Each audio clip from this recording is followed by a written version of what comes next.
Well, that went quicker than normal. Did you get the alerts? Are we good? Let's do it. Corey, I was waiting for you to usually tell me when we're good. I know. Usually I do get it, but nothing yet. Well, I got the alert that Hollis has pimped it out. So welcome back, or welcome to Bad Publicity. We are rocking a Sunday edition here because of the holiday schedules and all your Christmas and Hollis's Hanukkah parties. Guys, what's been going on? Hanukkah? What?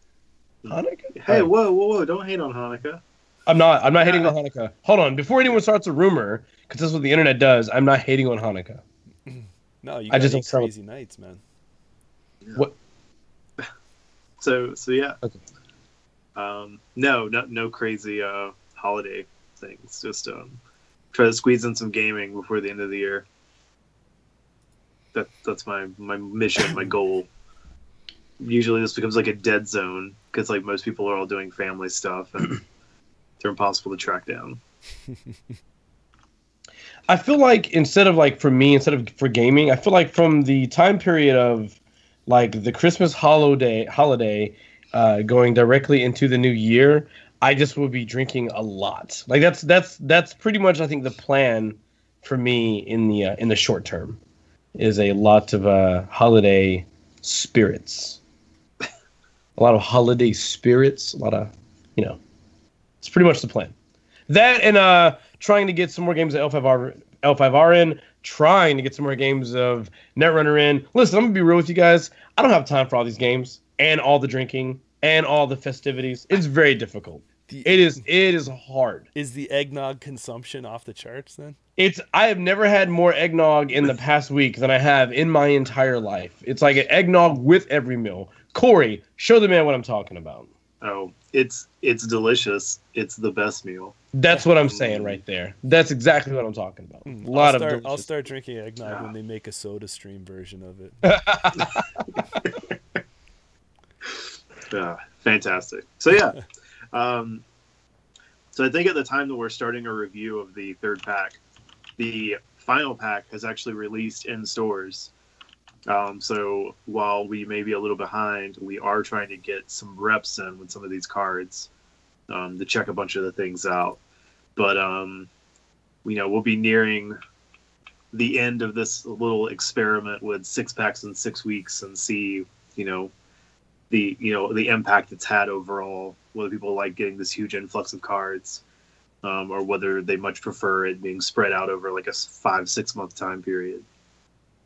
So I think from the beginning of the game, I'm a big fan of it, but I hope they don't keep up this pattern. Hope they slow things down a lot going into the next year. Oh yeah, I mean, I don't think it's possible for them to even like maintain this amount of momentum and keep everybody excited about the game. Right. Plus, even have the cards start making sense after we get like 2 years into the game. Like I feel at that point they start getting ridiculous. Like you're just like, is this an unglued pack? What are these cards doing? I don't know. I can devil's advocate a bit, and I have been at a point between packs when a new pack came out, and I was like building a deck, and I was a little late picking it up, but then I'm saying to myself like, why am I building a deck right now when in like 3 days the new pack is coming out again? Right. So then I'm just like, put the cards back in a pile, put it on back on the desk, and I'm just like, all right, I'll just get to it later. So I mean, I can see that this accelerated stuff might have caused a little bit of burnout depending on when you picked up each pack, right? Like if you were there exactly on release day and your league gets together and does everything exactly on point, it's probably a blast for you because you're coming every week and playing with a new card. But if you miss, like I say, if you miss that by a couple days, then that new pack is like, is X amount of days closer to you, and that's really deteriorating your motives to deck build probably. What's really interesting about like their current release pattern is that like I actually sort of need to I didn't say anything myself. I sort of need to kind of feel like I need to apologize to someone that's sort of local in my community for this thought crossing my mind. when we know now they're going to release like packs that are like designated for just a particular faction. And I know that when we had our like basically our release event, there was someone who was trying out the game for the first time, and one of their criticisms about the plan they had and about the way they're releasing the game is they said, "Hey, I am diehard enough of a faction fanboy to say I know I will only play, like in this person's case, I know that I will only play Scorpion Crab. That's it. It doesn't matter. It doesn't matter what's happening around me.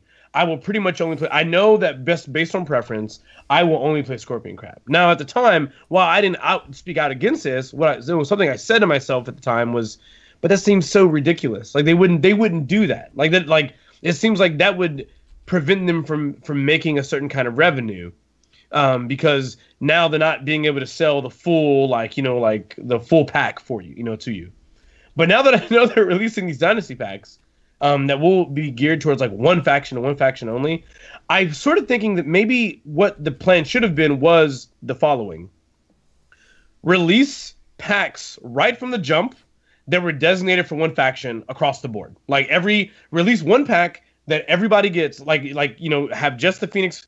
Just the Phoenix pack, Scorpion pack, all of that, as separate dynasty packs, all out at once, and now have a monthly release schedule like you always do, with different cards from each faction split across it. Because now you do get the option to say, hey, how about this? Buy into this faction now, and if you want to splash into the Dragon Clan or the Crab Clan or what have you, you can do this from the packs that come out from that point going forward. Or maybe you never have to, but you stop for yourself, number one, creatively, and number two, competitively, because you may want to splash Dragon.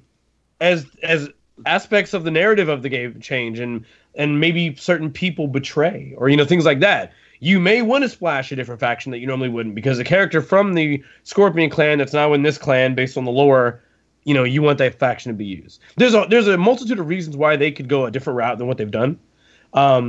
I definitely feel it is overwhelming. And I think I fell into the same issue that you have, Jameson, where you want to build a deck and then you're like, yeah, but it's viable for like a week. This deck is viable for a week and then something else is out. And that's viable for a week. And then I'm getting spoilers. So I'm asking my friends, hey, do you care if I proxy this card that's out in 4 days? Is that a big deal? Because obviously it shouldn't be, right? It's really weird when you want to play the game. It's very awkward. And I think that what needs to be cleaned up in this whole release schedule stuff is I really feel it's the boom at Gen Con with these games. So you have this boom that happens at Gen Con, and FFG, pretty much sends 700 times what they really think is going to be there, and of course they sell out. So you've got so Corey, what was the number of people that went to that played in that?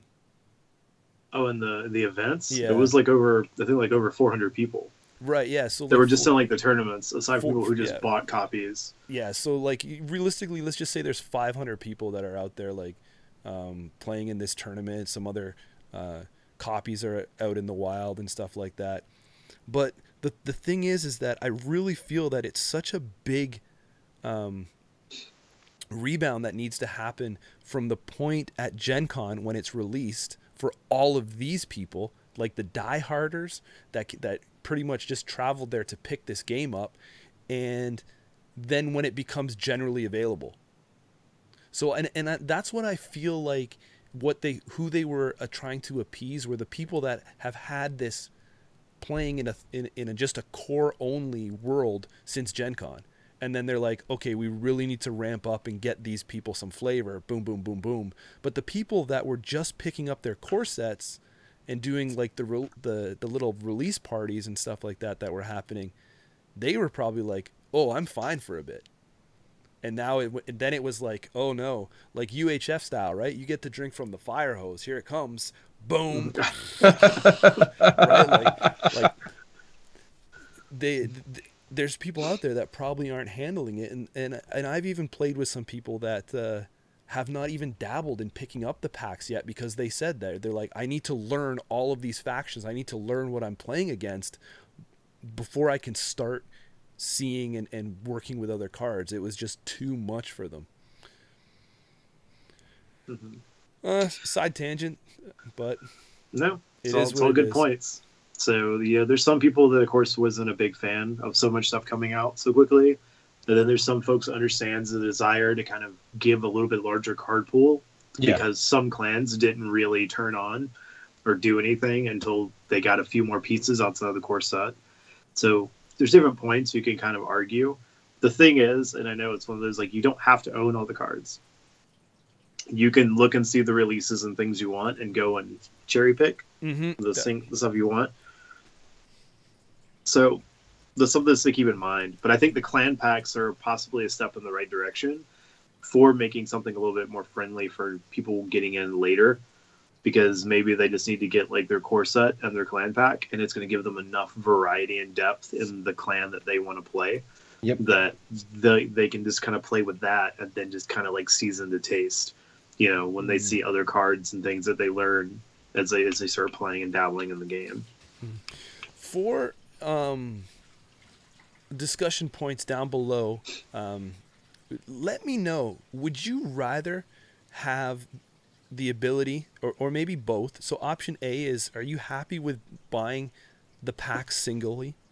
Would you rather option B, have them come out with, say, a full cycle set? I can just purchase this whole cycle off the bat in one box, because maybe that's what they should have done if they were going to release these so close together. Just here's the cycle set, buy it as a big box expansion edition. But I think that, I mean, obviously that would have been a lot of more money maybe up front, but it may be cheaper in the long run. It depends there. Or, do you think there should be C? Do you think there should be both options? Options, because that way, like Corey said, people can pick and choose what they need. And then there's the person that's going to buy everything anyway. So maybe just package it up for him. Interesting thoughts. Because like I said, for this whole so many packs so quickly, I think I would have rather just picked them all up at once. Just give it to me in a box. I mean, there has been some people who just did like subscriptions at our store and just waited on all the packs to collect, and then just went and bought the cycle when it was finished. And they just bought all of them in one go. I mean, there's a few people in our group that did it that way, just because they didn't want to have to come up and change their decks every week. Yeah. So hey, let's dive into this pack. Yeah, man.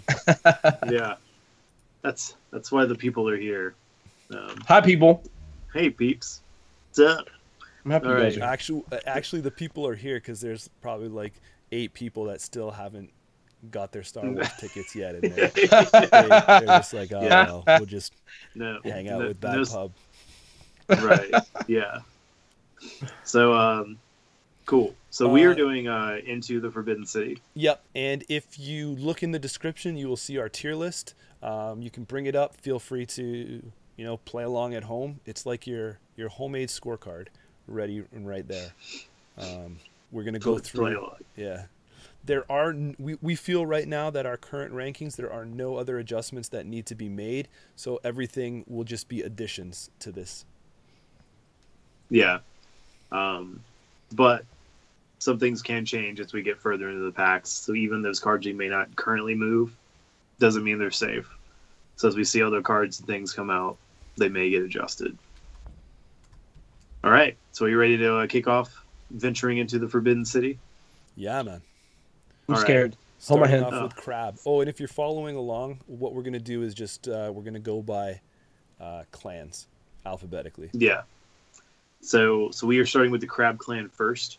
And the first card that comes up is the Haruma Skirmisher. This is a Crab character, Bushi Scout. Cost 1, Military 1, Dash Political, and Glory 1. This is a conflict character, and it has a reaction ability. After you play this character, it gains Covert until the end of the phase. Influence cost 2. So I'm just going to go ahead and throw it out here that Crab Clan is definitely making a stance as being a clan with a lot of Covert, or being able to pull in more Covert than anybody else. And this Skirmisher is a really cool card. It's a good way to try to seal out a game. sneak in and take like a province on like when you're going last in a phase.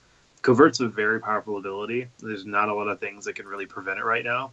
And just having a one-drop covert military character you can drop in surprise and sneak past somebody feels real strong to me.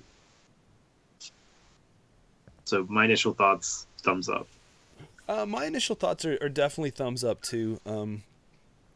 I agree with everything you're saying there. The reaction after you play this character, it gains covert until the end of the phase. Basically, that tells me two things. That tells me for the cost and the stats, I'm not putting Fate on this because it's got nothing useful happening next turn.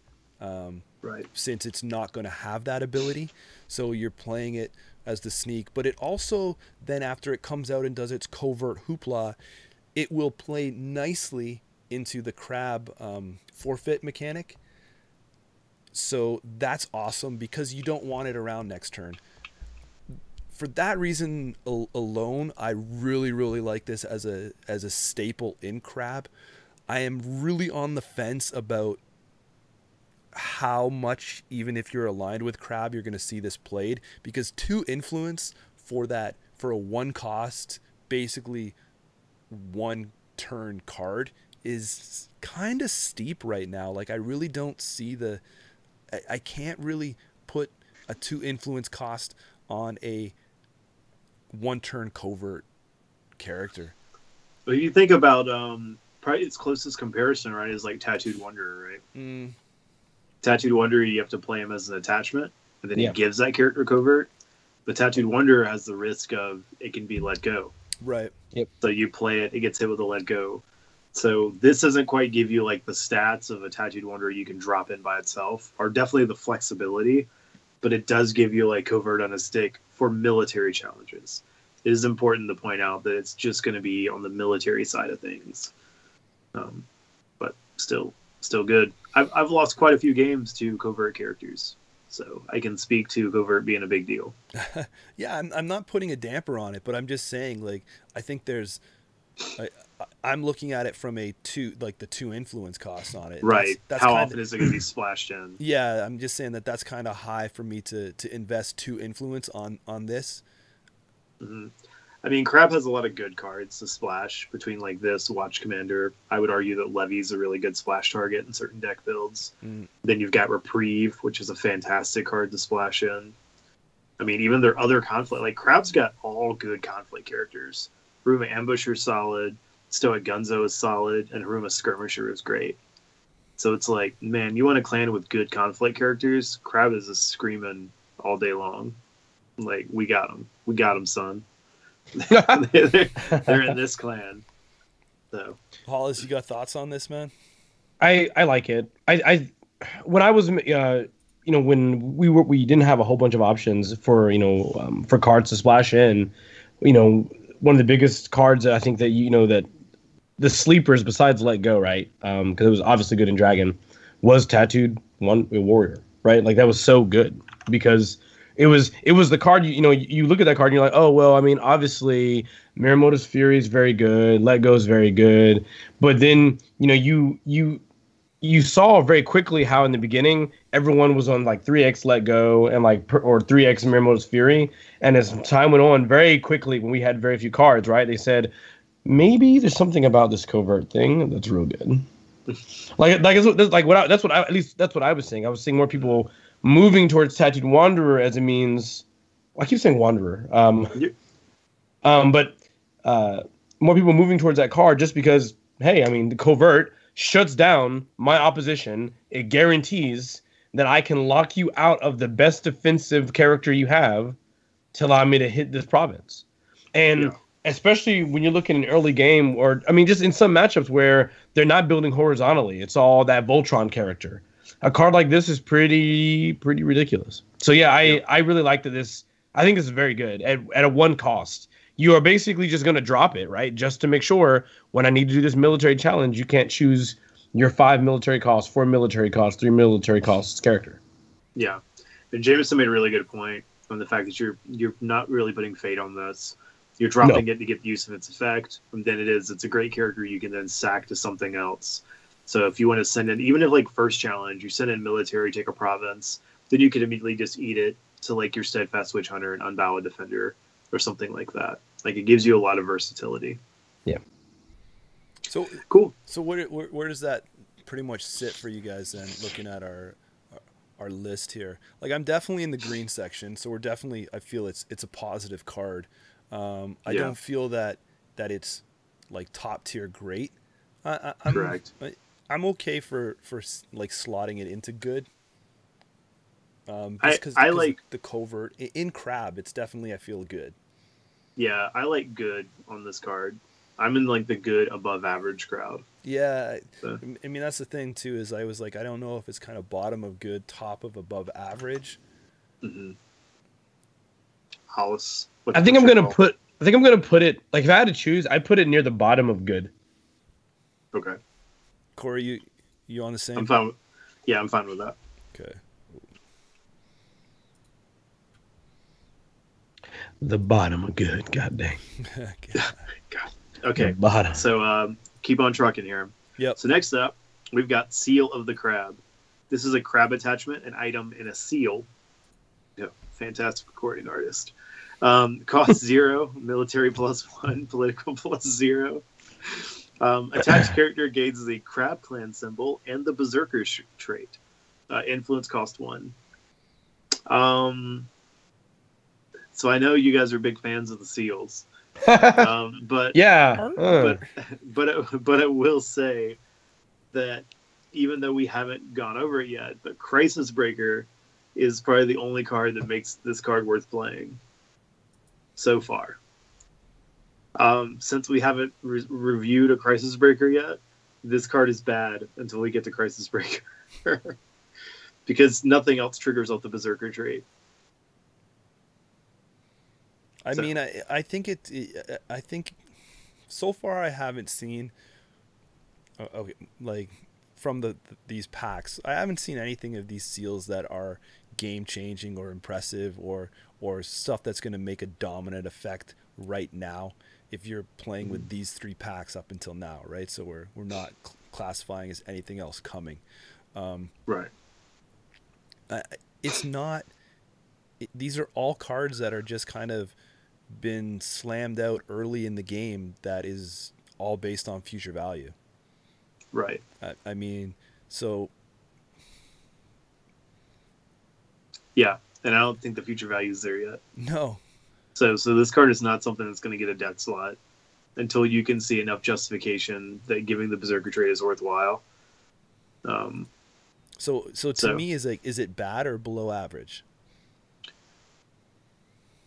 I mean, it's still free for a stat, right? Okay, that's never like bad, I guess, but it's like you're not really going to play with this. So I mean, I would lean like bottom of below average, top of bad for this. I know I argued that one seal, but to me, I don't know. I'm probably just throw it over to Hollis and hope that he's brought negative Hollis this episode. Because I feel like this is right now it's just bad. Yeah, it's hard to get deck slots and I don't know if this is justifies it. Like you might as well just be playing with Fine Katana right now over this. Yeah, I think there's too many good cards in Crab in general for this to, I think, win a spot. Until the synergy is there, right? Correct. Until the synergy's there. Yeah, I feel like that like during like the design / play testing that like they thought that I don't know. I mean like they thought that this could be heaven, but really this card needs a kiss from a rose, and I think a change is going to come that will make this card worth playing. But right now, I think the card's bad. And that's it. That's the best review you could get on this card. There you go. Yeah. Look, that was 3 seal songs. Like I know. I can't go beyond. Like I could do a 4th, but I would be stretching it. Who was he with? I don't know. He was with like some supermodel? Was it Heidi Klum? Oh, Heidi! I think it was Heidi Klum. Yeah. So I mean, you could have thrown a Klum reference in there, or something like American's Got Talent, or Oh my god. Right. I mean, Crab's got talent. I missed it. I mean, but they don't. So, but so this yeah. card is not it though. Yeah. That's the problem. Well, that's Crab, right? Yeah. Yep. Okay, so now we're going to move into the old Crane. I mean, hey, look at that. That's not a bad pack. You have one that's really good and one that's maybe down the road. Maybe. Two sides like, of I the feel like- scale. Crab is very I feel like- balanced, that pack. I feel like the seals are just a way for them to do like the stealth breaker suite individually in each clan. Jesus. So it's like, here's your first card. Will it get good? Will it have value? Or will it be absolute garbage? Yeah. Wait and see. Say. All right. This one's going to be a quick one. Chisei District, Crane holding Imperial, strength +1, limit 1 per deck. Military conflicts cannot be declared against this holdings province. So this is pretty much the exact same thing as the Lion that can't be targeted by political conflicts. 1 per deck. We didn't rate that card good, and I don't see why this one should be any different. This is the other side of the coin. So not only you can only play with one of these, it has to show up, and it limits one's style. Now, granted, military is a lot more popular, I guess, in the political aspect, but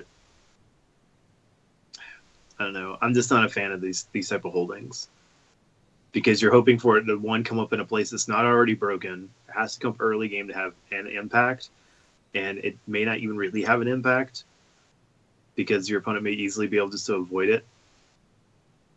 I don't know. I don't like these cards. Spoiler. Spoiler alert. Hollis, what you say, man?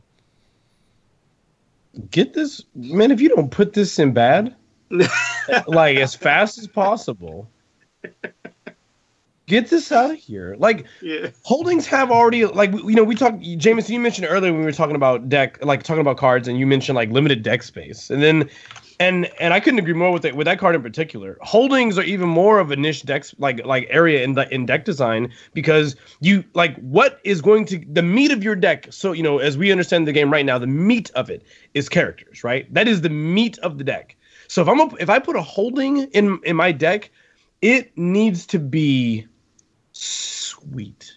Like it needs to enhance a strategy. It either needs to be very into or very, very like critical to the strategy of the deck, or it needs to be so universally good when it's on the table that I don't mind including it. Like Forgotten Library. Like Forgotten Library doesn't make the province any more difficult for you to crack. But you have to get it. You cannot let me have that card advantage. You can't leave it there. And so this card says, okay, sure, you can't do political conflicts. And my opponent will just look at me and go, yeah, okay, I'll just do military. Like, hello? Like, who do you think you are? I guess I'll political over there, and then this province. Yeah. It's only +1. And of course, it's a holding that is like it's all visible, which is interesting. Like like holdings, of course, like you flip them face up, but it's I don't know. I wish this somehow could be hidden and you didn't know it. Right. Like not knowing that it did this would give it like an additional advantage. It'd be like ice and Netrunner, right? You don't know what this could do. But I mean, when I flip this face up, not only am I not getting a character I can play, I'm only getting additional +1 of my province strength, and you automatically know what not to do at this province. Yeah. It's not necessarily like I don't look at it as what you can't do. It's what not to do. And yes, there's definitely room to argue that because of that knowledge, you as that defending player in that instance get to say, now that I know this, I know which resources to commit when they do like go with the military challenge at this province. But I feel like you could have chosen anything else that would have helped better. Yeah, there has to be another province that would have helped you more. Bad, terrible.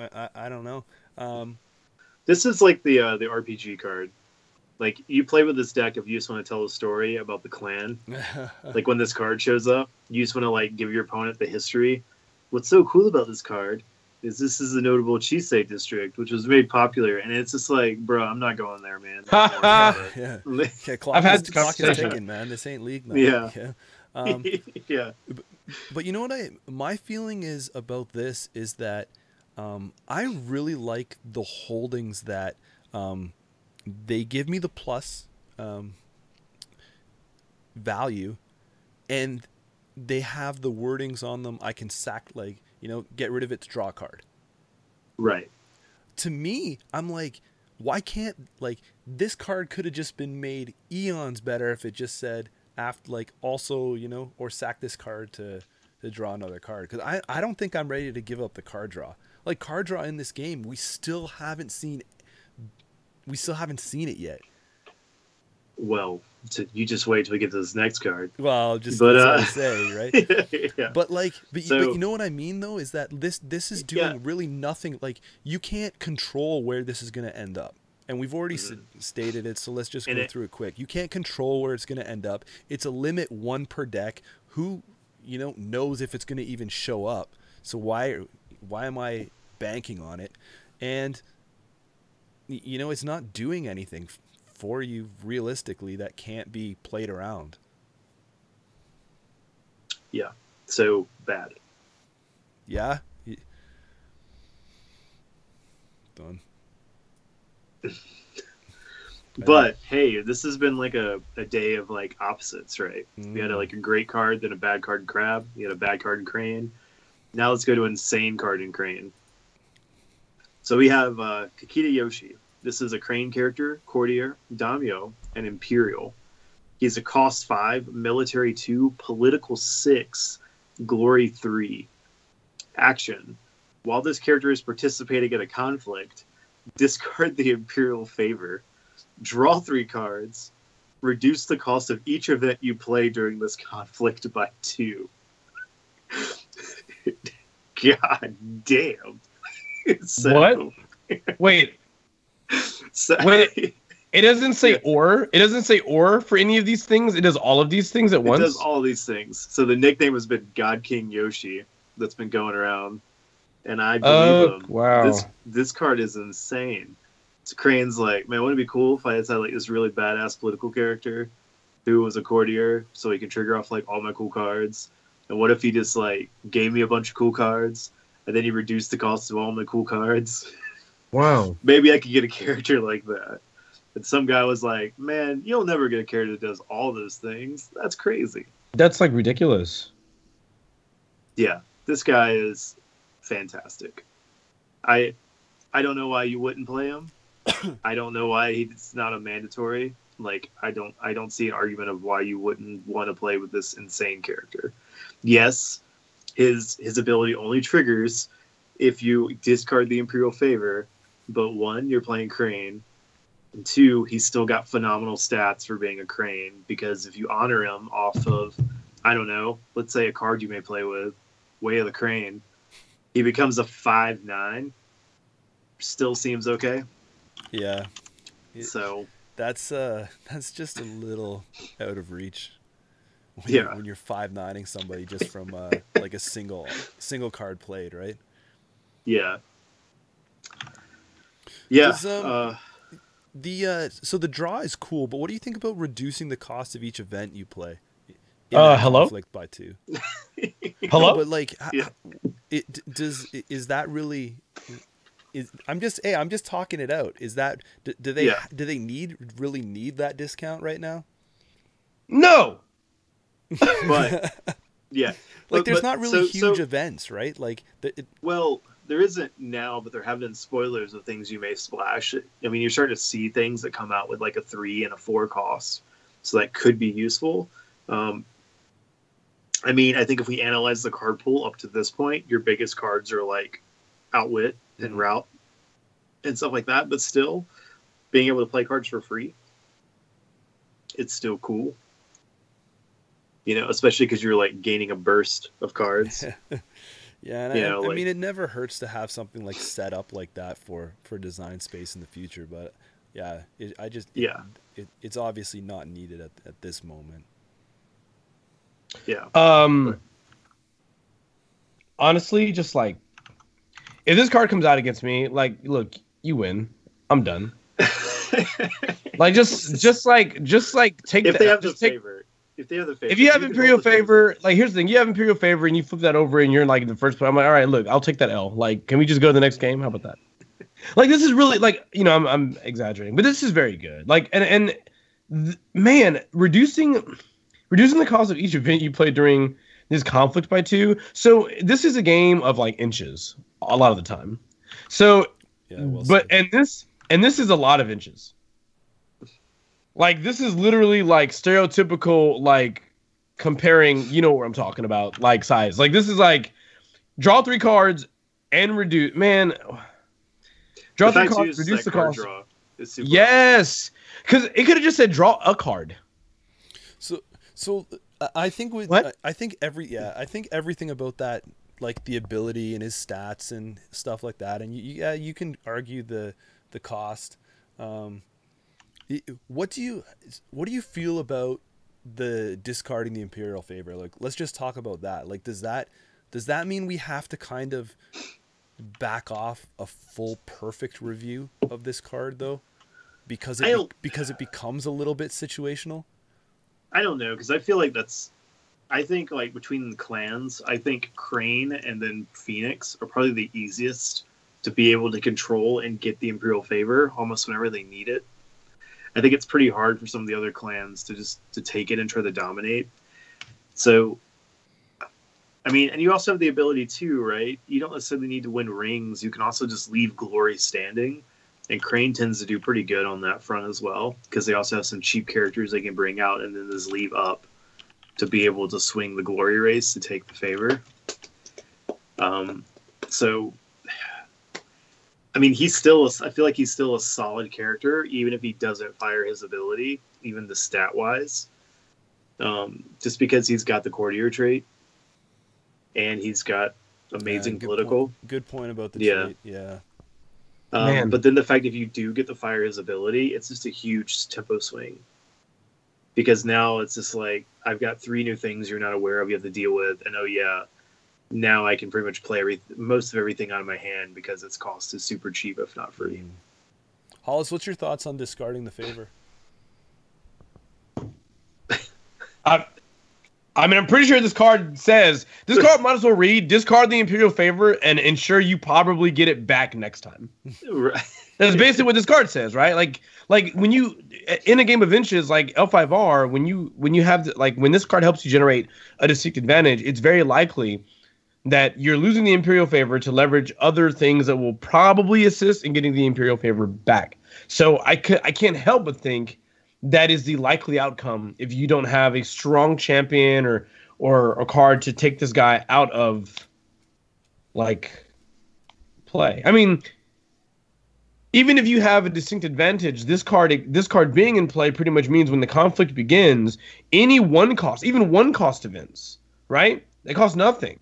So that's that little by little amount of fate, that 1 or 2 fate that you've saved for the entirety of that conflict, for that whole conflict resolution, means that now going into the following round, you have additional fate above your opponent, so you can invest more fate into your characters that are on the board longer. You've saved over your overall investment and you have a better value. Like, this all seems very, very good. And then you combine that with it pads your hand with the events you would want to play that's getting the discount. Right. That's crazy. Yeah, and that's a good thing. I mean, Hollis mentioned some of mine that if you get the fire's ability, you're not spending fate your turn, which means that you're able to bank all that fate that you would have had to spend the fire events, which means you're then keeping that into the next turn. And of course, if you're able to keep Yoshi on the table for multiple rounds and fire his ability turn after turn, it's bad. It's bad on your opponent's side of the field because now the games can easily get out of hand. So all right, he's something to deal with. I'm gonna want to throw him in great. I don't see why he wouldn't get played. Done deal. And I feel like he makes an impact when he shows up. It's that beautiful white hair. Anyway. All right, next we move into Dragon. So we have the Enigmatic Magistrate. I butchered that. Yeah. Dragon character, Bushi Imperial Magistrate. Cost 3, military 2, political 2, glory 1. While this character is attacking, only characters that have an odd printed cost count their skill towards the resolution of this conflict. So this keeps theme with the magistrates having some quirky thing that cancels out characters from counting up in the conflict. And apparently dragons is you have to have an odd printed cost to count, which is very interesting because I feel like their theme is balance. And I'm not sure how that having an odd number allows you to count in, so it feels a little strange from a thematic standpoint. So you're the Resident Dragon player, Jameson. What are your thoughts on this card? I'm really middle of the road with it. Mm-hmm. I mean, I think it's fun, and it potentially can throw some kind of monkey wrench into somebody's plan, or, force you to, somewhat kind of hopefully draw out some character cards from hand. But you okay, Hollis? It's the on 5 Rings DB. It's the comment left about the card where someone says odd numbers are 1, 3, 5, even numbers are 0, 2, 4, and the quote like the quote is like math. I'm dead.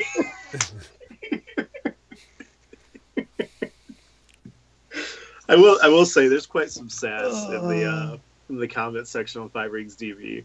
I enjoy it, so keep it up. I'm sorry, Jameson. Yeah. It's no big. I really don't think there's really much to say. I don't think he's as good as the other magistrates, or. Yeah, and most of the magistrates are kind of middle of the road. Yeah. So I think it's about right. It's about where he falls. I don't think he's bad. I mean, I feel like some of the other magistrates, you play with them, it kind of forces your hand a little bit in some of your other character choices, because you now have to build the play around the trigger effect of your magistrate. Or it has to be something you think about. So it can impact your play style with the deck, and it can impact some of your character choices, so you don't have your own characters canceling out your own characters. So I mean, there is quite a few 2-cost characters, though. Yeah. So I mean, you potentially could drop this at the right time and really screw some people around. Potentially. But do you want to play with a character that may potentially do it, or would you rather this just be like another 3-drop that you know is going to contribute and not negatively impact any of your other characters? I mean, I think the other thing too with some of this is you need to see if you can get to a point too to where you can build enough to where you can completely ignore the negative of this card. So if you're able to build decks with like 1, 3s, and 5s, right? So yeah, but then it's like you're building your entire deck around the potential of maybe this one character showing up. And he better show up at that point. And he better show up. And then depending on what your opponent has on their side of the table, it may not even matter. Like, they could also have odd characters. And then it's just like, yeah, sure, whatever, man. Bring them out. I don't care. Doesn't hurt me any. I mean, there's a lot of 1-cost characters in the game. Doesn't touch them. They're still there. So, I don't know. Blind Spread Brawler's a 3. That's all I'm going to say. Yeah, so, it's, most of your champions are 5s. I mean, what's he gonna? I mean, this guy can potentially, though. Like, let's just say, like, he could throw he could save you and assassinate. Sure. I'm just trying to look on the bright side for my dragon brothers, but yeah. Hey, man, that was a good effort. Yeah, thanks. But I don't know. Like, I'm not gonna say this card is bad, but what? I don't know. I would put this in like below average. I know Hollis is going to sink it right to bad. I like how we've gotten to the point now where like you have to give cards a certain rating because I'm gonna, I'm gonna tank it. I'm like, it's garbage. I just don't. I am not a fan of things like this where the knowledge I have going in when I pick this card fluctuates as packs come out, like anything else, right? But this is so like not reliable, just not. Like I feel like a lot of things, a lot of the character choices when you look at like your dynasty deck are very much after like a certain character curve, where you want to have X amount of 1-drops, 2-drops, so on and so forth, so that you get a fair amount of options early game. And, you know, the things like your champions do also come out. Like, all of these things are important when you build your deck. And I don't think that you can just, like, play a card like this and it just is inherently good. In fact, I feel like I can almost guarantee you if you're a Dragon player, there's a better 3-drop or a couple of better 3-drops that are way less wild card. Like, that are just universally better in your deck almost every time. And what's weird is that, like, its stats aren't even that good. 3 for 2/2. Yeah, but right.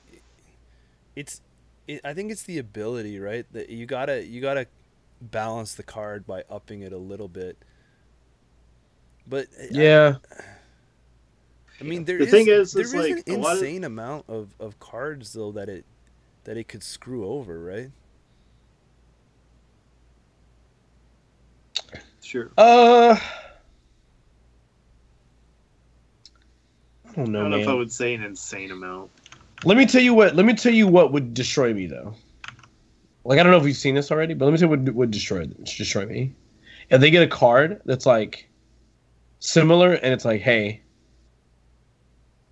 while this character is attacking, only characters that have an even printed cost count through. Like, if they have 2 different cards, because then I'd be like, what is happening? I have no idea how. I have no idea, number one, how this happened or why this happened, but I like it. Yeah. So I'm secretly hoping there's another card coming and it like stops all even cards. And now when you have both of them out, you're like, good luck. No one does anything. Yeah, it just don't matter. No one does anything. Congratulations, you made it. Yeah. But otherwise, I don't think this card's very good. Yeah. I'm going to stick with my below average. Really? I was thinking more, like I said, I think it's more middle of the line right now. Okay. I'm really feeling it could be average and even below average. Bottom of above average.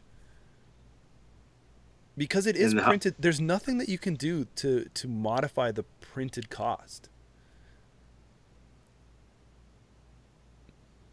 Yeah.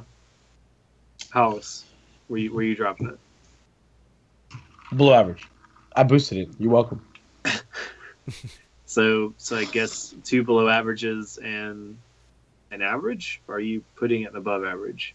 What did Hollis say? Below? Below average. And so you have 2 below averages. Yeah, that's fine. It can go there. Why don't you put it at the top of below average? Done. And okay. Next up, we have Mantra of Water. This is a dragon event, a Kiho, and water. Cost 0. Reaction. After your opponent declares a water conflict, choose a monk character or a character with a monk attachment. Ready that character and draw 1 card. Influence cost 2. So this is the second mantra, and they both have an effect that they trigger, and then they replenish themselves with a new card. So this is one of those things that's like trying to build towards like those monk decks, right? You want to have all these reactionary cards based on the ring that your opponent comes at you with. The unbow effect is pretty cool, but you have to have enough monks in play. It's one of those, like, it's a very situational card, but unbowing is not a bad effect. It just needs to be while your opponent's coming at you with the fire ring, and you have a monk. Yeah, this is incredibly specific. Like, what you get, right? Ready character, draw 1 card is very good, but I think that what you have to have available in order for this to fire is so specific. Like, this is definitely an example of where you have to build your deck in a very specific kind of way. And I think that's only possible when the cards available in the game really lend themselves well for this to even be possible. And I don't think they do even right now. Like, even if I want to give this card more credit than it deserves, I don't think it does. I don't think there's enough cards in the game to make this. There's not enough monks out yet, but you're starting to see them coming out pretty rapidly. Yeah. So I think they're getting close, or they definitely want to push you to, if you want to do like a whole monk style build, to trigger off a lot of these like monk specific cards. Because you have like High Kick, which is monk specific, and then you have Mantra of Fire and Mantra of Water. It's a cool effect. I don't think it's bad, because I think Dragon has a good handful of monk targets, and they're getting more. But it is a very specific instance. Like, it has to be the firing that's coming at you before you can play this card and unbow somebody.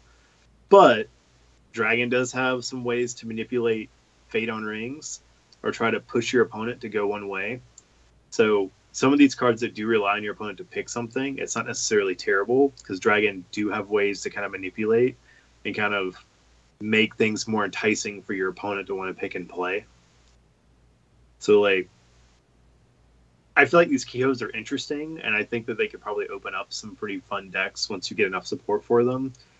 I think my initial reaction is to drop them in like the average ranking, because they're not necessarily bad cards, but they're not like you're going to auto include or play them all the time. Yeah, I mean, that's basically the Reader's Digest Too Long Didn't Read of my thoughts as well. I don't think that they're necessarily bad. I just don't think that they're at home right now. Mm-hmm. I would love to see this pull into a deck idea, though. Like, when you get the rest of them and there's enough of them you can play with and enough monks to see like a really cool like tattooed monk style build. But in my heart of hearts, I want to see this happen. So we'll see. We'll see as future releases come out. So I put this. Yeah. I mean, I don't think it's truly like realistically playable. I have to mark it as like bad or below average. Okay. Respect that, Hollis. Respect that. I think it's below average right now. Okay. Cool. I think it's a fair place to drop it. All right. So next up, we have Lion cards. Get ready, because the first card coming, it's the Ageless Crone. This is a Lion character, a courtier, cost 1, military 0, political 1, glory 0. During a conflict in which this character is participating, increase the cost for each player to play each event by 1. Influence 1, conflict character. So, my initial thoughts on this card, I will say I've been playing 2 or 3 of these in my Lion deck, and out of about the last like 6 or 7 games, I've seen them exactly once come up in my hand. So consistency sure as hell isn't there yet. But the theory and the idea that this card seems like is, one, it gives you a droppable courtier for Lion in faction, which is cool because Lions do have a lot of courtiers. But giving them a way to try to seal out, because Lions have like really great impactful events, but sometimes they just win on stats and sheer character abilities alone. And being able to turn off a lot of tricks for your opponent who play with a lot of like their hand is their most powerful weapon, things like Scorpion and stuff like that. To be able to ramp up the cost on that is pretty cool and a neat effect. It's just not reliable right now. So I see like some decks running this as like a 2 of, and maybe that's right. And more so maybe for the ability of having a droppable courtier. But then you're having a droppable courtier that's going to increase the cost of you to play the courtier cards. So I think it's really there that if your opponent comes at you with 1 influence or 0 influence, you try to drop this in to then keep them from playing a bunch of cards out of their hand. In old L5R, there used to be the sneak attack deadly ground tech, and the deadly ground used to drop, and if your opponent didn't have the like 1 card to get rid of it, it ended the conflict, and they weren't able to play anything else to deal with it. And so if you come in with superior numbers, superior stats, and you're able to drop this when they're low on fate or have no fate, you can shut down any retaliation and stuff they may have. And I think that might be the idea. But there's also the argument that with drop bear builds being incredibly popular, there are a lot of decks that are just going into the conflict phase sitting on 4 and 5 fate. That it's not going to stop from playing characters. Yeah, I mean, it's really a double-edged sword, right? Right now, for me to look at this card, it's really hard it's really hard to be negative on a one cost card that you can just play from Lion. Yeah. And especially having the courtier faction that you can just throw it out there, right? The issue I have is that it raises the cost for both players. It was like the old donut stuff for Netrunner, right? Like, you're hurting yourself just as much as you're hurting them. I mean, although there's going to be times when I feel like you could shut the shit down with this card, right? Like, we talked before about how important it is and how critical it is to do fate management. And if somebody has gone all in, putting fate on cards, and they don't have much left over because they didn't need stuff left over, because they're looking at zero cost events, well, this pretty much shuts it down and lets you win the province, because they were going to either, play a backup bonsai or all that other trickery that is what it is for zero. I really like the fact that the military is a actual zero and not a slash, because now I can throw it into both sides,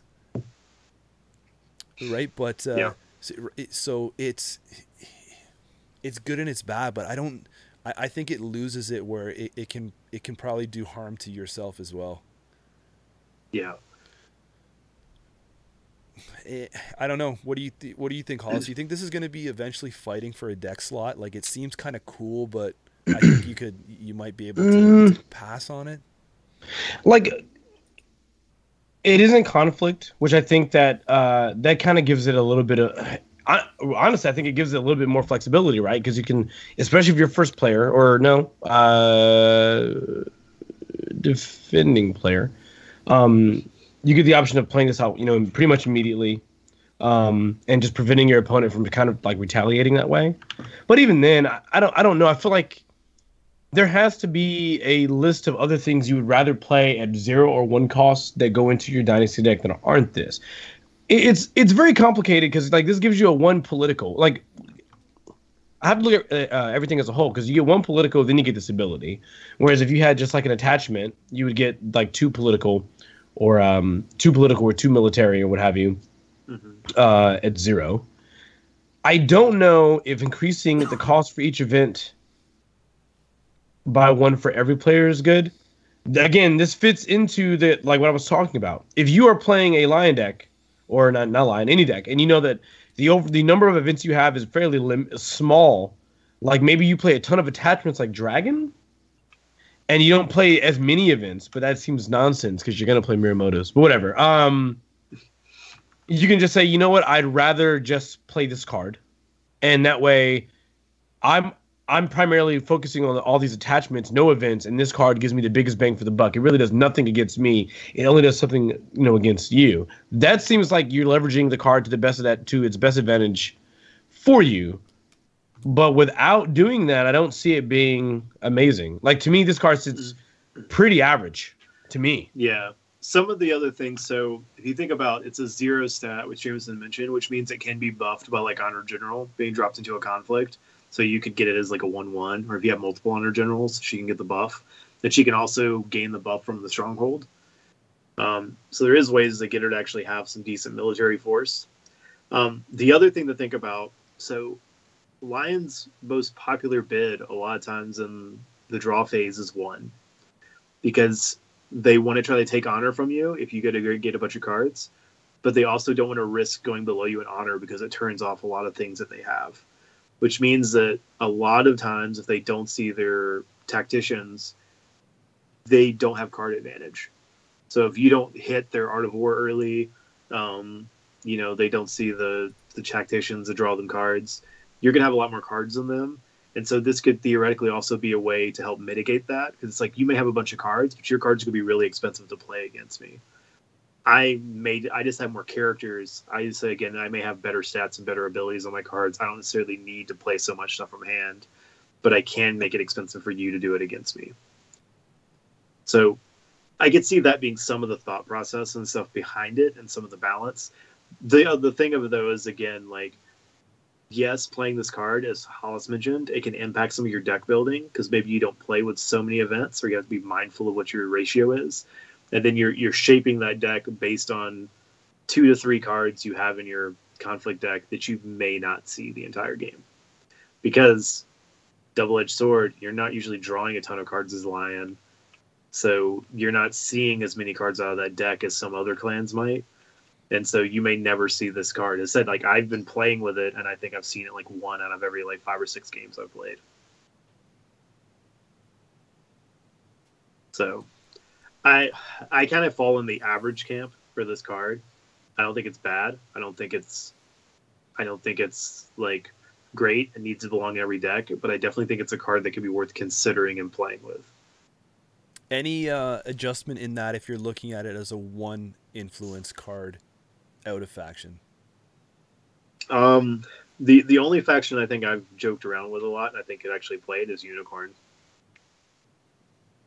Just because of this other character will go in that they can do like the play first, drop this, especially if they're coming in with stats way higher than their opponent.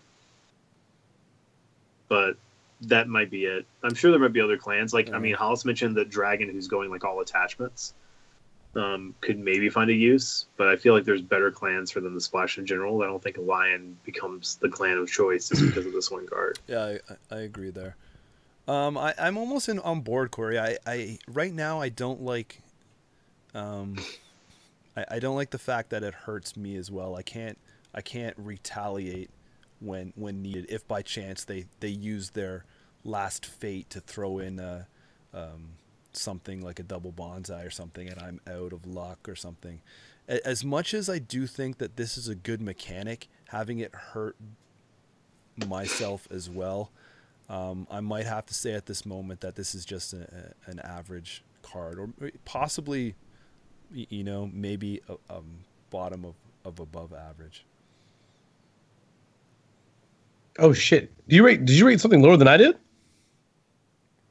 Well, I think I would. He did. I think we were all pretty much on average. Yeah, but I didn't add the bottom. Jameson added the bottom. He's like, yeah. But that's technically higher because he did bottom of above average. He was like the bottom of it. Got him. So we do think. So what do you guys? So I guess average. Yeah. I think yeah. All right. Okay. Next up, we have Test of Courage. This is a Lion event. Cost 1. Action. During a conflict, if your honor bid is lower than your opponent's, choose a Lion character you control, move that character to the conflict, then honor it. Influence 1. Oh, man. I don't know why the influence is important because it specifically has to target a Lion character. But just so you know, you could splash this card. When you seal it. So this is an interesting card. It definitely seems to play into, you know, the honor my characters theme. It's another way to honor characters in Lion. It also gives you the ability to hold people back, to then add them in later with a buff, or as a way to prevent send home tech, because they send home and then you can bring the guy back with a buff.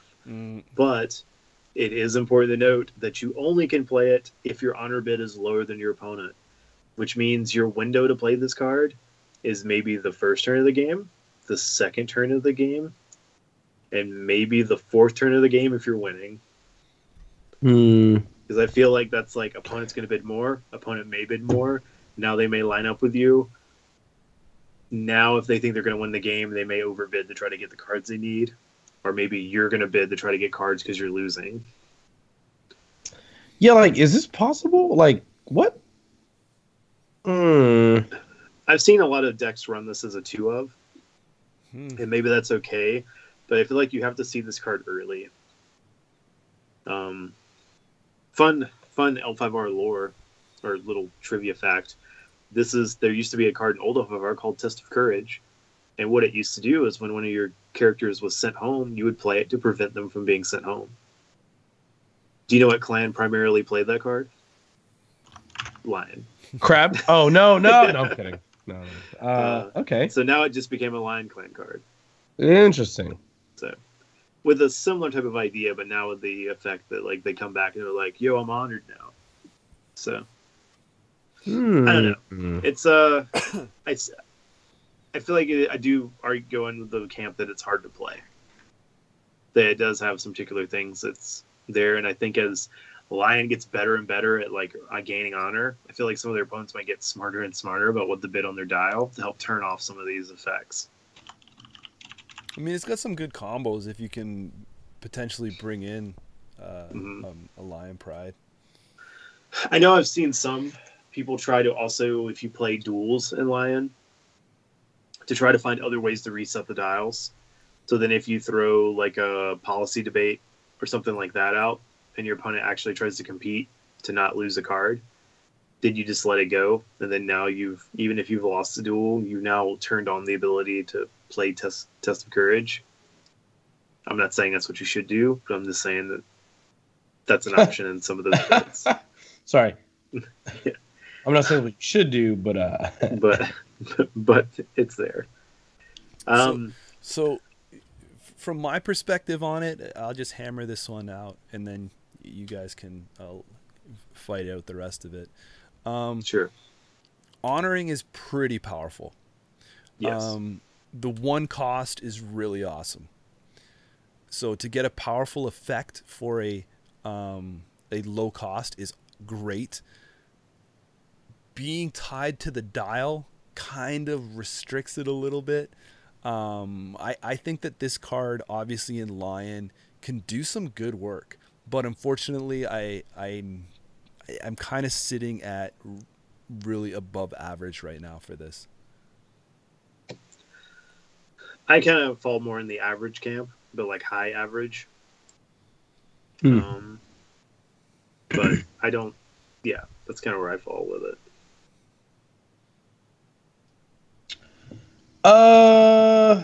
Yeah. Sparing a long explanation, I think it's average also. I feel like it's just very difficult to use. Outplayed again. Yeah, I'm sorry. I think it's difficult to use, to get the biggest advantage. You only get to I think I agree with Corey. You have to kind of basically use it early, because 9 times out of 10 with Lion, you're gonna have. You're the guy, Hollis, that had 3 copies of Good Omen in your deck, and then have taken them slowly out, realizing that. What am I doing? Good Omen, man. All right. So next up we have Phoenix. Yes. So this is Benton's Touch. This is a Phoenix event, a spell, an air card. It is cost 0, action during a conflict. Bow up friendly Phoenix Sugenja character. Choose a participating character you control. Honor that character. Well, let me explain. Well, yeah. Well, ladies and gentlemen, hello. How are you? Have you met Phoenix? Let me tell you what they do. This naive. Well, actually, no, not naive student. What's the one I'm thinking of? What's the Shugenja that's cost 1? What am I thinking of? I'm sorry. Could you be more specific? Yeah, right. Yeah, like test. There's yeah. So, of course, Phoenix is loaded with Shugenja, right? That is their thing. They're loaded with Shugenja. I would say probably if you have out of your 40 card deck 26 Shugenja. Can you have 26? I think you can. I think you can have 26. 20, yeah, because they could splash from I think Scorpion too. Because I think maybe no, sorry, it's the other way around. But they can get a bunch. All right, they can get a bunch. And then showing the fact that we had Disciples of the Void leaked out, they're only getting more. Yes. So Sugenja is not going to be a problem. No. And all this thing says is, hey, that if you have a 1/1 Shugenja character in play, sure. Maybe all the character does something really small. Just bow. Hey, why don't you go and bow that real quick? And we're going to take this mighty Shugenja over here. Or no, any character. And we're just going to honor that character. And of course, Phoenix is it is the faction with the I think it's the highest glory stats, right? So would it be cool if you had an ability on I don't know, your stronghold to modify your glory stat? I know it's crazy. That would be crazy, right? That would be so good, if only. Yeah, I really like this card. I think this card is perfect for what Phoenix strategy wants to do. I mean, they want a way to be able to consistently honor characters. I think this is another tool in that box that lets them do it. It doesn't seem like it's a difficult card for them to play, and it gives them a very powerful effect in clan because they do dangerous work with honored characters. Yeah, I mean they they want honored characters. I feel really, really badly. The thing here is, yes, it does. I mean, you're talking about Shigenji, but I think it's important to note that it has to be a Phoenix. Sure. One. So looking at the one influence for the 0 cost, you're like, oh, this looks like really cool to add to my. I'm taking this out of faction. But that might be a little trickier to play out of faction than what it is right now. I think Phoenix, I mean, is just going to use this card, and they're just going to keep doing what Phoenix does. It doesn't start. This doesn't create a new build of Phoenix. It just lets Phoenix do what they're doing better and quicker. So it's accelerating the tempo of getting their guys honored and using the honored effects and things like that. I think this is good. Yeah. I don't think it's great, but I do think it's a good card for Phoenix. I'm on board with that. I'm in the good camp. Hey, Alice, where you want to put this? Terrible. I'm kidding. No, definitely like, not. Definitely not terrible. The cards. I think the card's definitely good though. Cool. Card's definitely good. Three votes for good. Yeah. All right. Next up, we have the Prodigy of the Waves. This is a Phoenix character, a Sugenja and water. It's a what now? Also, Phoenix character, a Sugenja. Sorry, what? It's a what now? Water. I'm not reading this again. Yeah, I mean, this is a cost. Yeah, cost 4. You're already getting synergy with the Ben. Yeah. Benny's touch. Cost 4, military 3, political 3, glory 2. Action. While the water ring is claimed, ready this character. Wait. What? Man, that's pretty cool. Man, what if you needed to bow Sugenja to do something? Wouldn't it be cool if you had an ability just to then unbow them?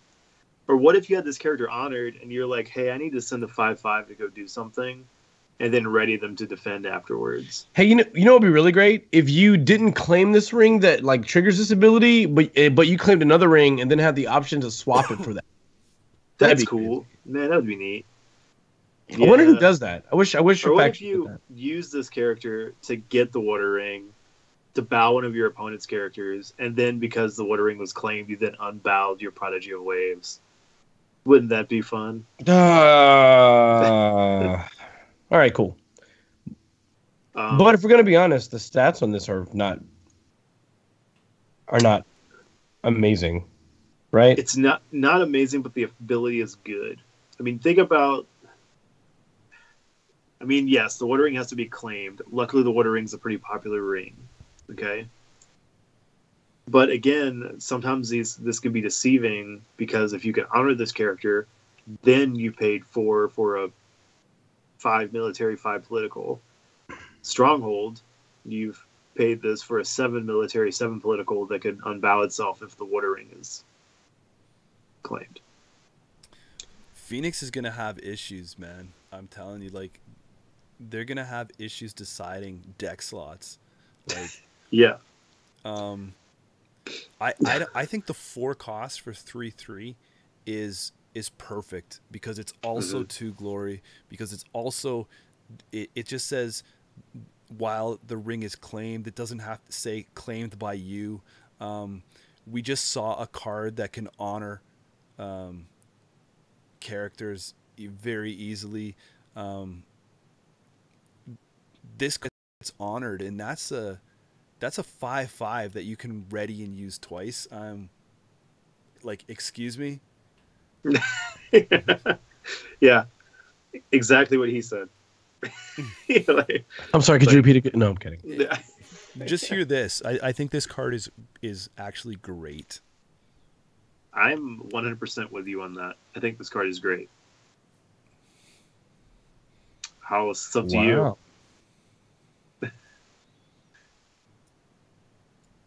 I don't know. That was pretty anticlimactic. I'm always, in this instance, I'm hesitant to call this card great. And the reason why I'm hesitant is because, again, a 4 for 3/3 can be amazing, and it could also be a 4 for 7/7, right? If it's honored. 5/5. Yeah, if it's honored. Well, yeah, 4 for 5/5, or it could be a 4 for 7/7 when you combine your stronghold ability plus the honor. Like. Oh yeah, okay. So you're running the full gambit to get it up. Yeah, like it could be amazing, but the difficulty there is, okay, the water ring has to be there, and I like, it's very good. It's interesting, right? Like, this card comes out, and your opponent does. Let's say your opponent decides, like in true anti-Phoenix fashion, oh, you've got a character that like benefits heavily from a particular ring type. Oh, well then I guess I gotta do that ring type. But this character is the opposite of that. Like, if anything, this character says, I win. Like, I get an advantage if the water ring is claimed by you or me. So you decide. How do you want? Like, it's like you should probably consider going water first, so you bow someone. And that way, I can ready this person, because otherwise. So Corey, that being said, like, you can't just take the water. Like, will the ring effect take precedence before the card effect? Right. I mean, if you win it, say you're attacking and you win the water ring, you'll trigger the water ring, bow somebody, and then she'll come unbowed, and then she can use during your action window unbow herself. Yeah, because then you just use it and reclaim it, like undo. I mean, it, right? Even if the water ring is like the last thing you do, this thing then means you could unbow her and have her standing for glory to win the favor. Yeah, boom. There's a lot of versatility here. Awesome, great. Early game pro tip, by the way, because this occurred and nobody was. I don't know why. One of my first like 5 matches at O5R. Where my mind was blown, where I like all the dots began to connect, is I was playing against my friend Raymond, and Raymond was like, all right, it looks like we both have 2 glory. Wait a second, Phoenix. 4 glory. And I was like, wait, what? I was like, wait, what? You son of a no! Like, I mean, like that's really cool. Like having that as an available option is very cool. Yeah, Great. Pretty good stronghold. Yeah. Great. So great. So is what you're saying, Alice? This card. Yeah, it's great. Yeah, man, you can't bring that down. Card's great. All right, so now we're in Scorpion territory. Prodigy of waves. So next we have the Scorpion card, Back Alley Hideaway. This is a Scorpion holding, city, strength +1. Interrupt. When a Scorpion character you control leaves play, attach that character to this holding face down instead of placing it in its owner's discard pile. Action. Play an attached face down character from this holding as if it were in this province, then sacrifice this holding.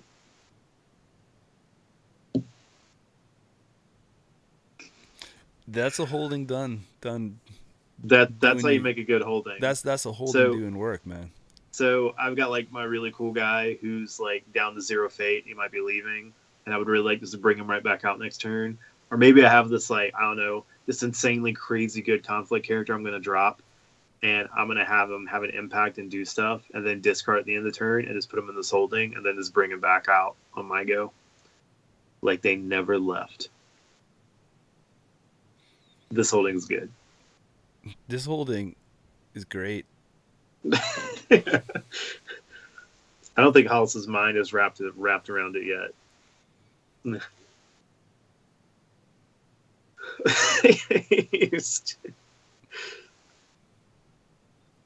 That's so good. Right. Yeah. Like, even down to like how simple it is as far as like assassinate. Well, okay. Well, it can come back if I want. Like, hello? I would never be so happy to see a holding in my life, you know, like right. When this comes up. You're just like, jackpot. Right. Yeah, like it just seems so good. Like, what? This is quite good. Yeah. Quite great. It's quite great. And then like someone mentions here in like the details about the card on 5 Rings DB, they say like, hey, like cards like Tattoo Wanderer or Togashi, is it Kazue? Yeah. Can be played from Back Alley Hideaway as attachments. So those cards are on it, and you're like, well, you know what? Nah, let's get this guy Covert. Got him. Covert. Yeah, and the other thing is, this holding does give a province strength boost. So it comes out, and you know it still gives you a boost to your province, but then you know that you pretty much can guarantee that there's going to be a character. So it's not really tying up your spot. It's just loading a character that you want to be there for you to replay back out on your next turn. That's how you make a great holding. You know what, though, is that the only downside of this holding is the amount of reading on this card. Like, all the other holdings were just like, discard, draw card. Yeah, it looks like they barely made it, too. Because if you look where it hits the artwork, like, they just managed to fit all that text into this card. They were cutting it close. Yeah. They were telling the ninja on the artwork, hey, can you make him just lean down a little further? Yeah, crouch, we need him to crouch a little further down. We just need another line of text. I think this is great. I think every Scorpion player is really excited for this card. I think it's going to be in every Scorpion deck. This is what they want, man. Yeah. I'm a big fan of this card. Do we just do 2 great cards back to back? Damn right we done did. I think we did 3. Right? No. We didn't do... Oh, shit. No, Benton Such got good. So, you said... Oh, you're right. Prodigy was only good. Benton's was good. But you know what? There's still a chance. Because the next card is Bayushi Kachiko. Oh, my God. Okay. This is a Scorpion character, a Courtier and Imperial card. Cost 5, Military 3, Political 6, Glory 3. Action. While this character is participating in a political conflict, choose a participating character with lower political skill than this character. Move that chosen character home, then you may bow it. This is a conflict. This is a conflict character that cannot be splashed to anyone else but Scorpion. Wait, Scorpion. What? Yes, it's a conflict character with no marks, so no one else can take her. She's Scorpion only. Oh, that's that is spicy. What? Yeah. And this is a conflict 3/6. But your opponent has to know that's coming. Right. When you're sitting on like 8 fate and you're like pass, they're like, really? You're gonna pass with 8 fate? All right, we know what's happening here. Come on. Let's not play around. And this is even more insane with like Back Alley Hideaway, right? Because then you just drop her in, you pay 5, and you're like, yeah, let me put a fate on her or whatever. And then she does her things at home, then she goes back and you just like reload her under the alleyway, or something happens to her, you just prepare to bring her right back out. Oh, and did we talk about how insane her ability is? So she has built-in political go home and bow. So it's just like, get out of here and bow. You're not coming back.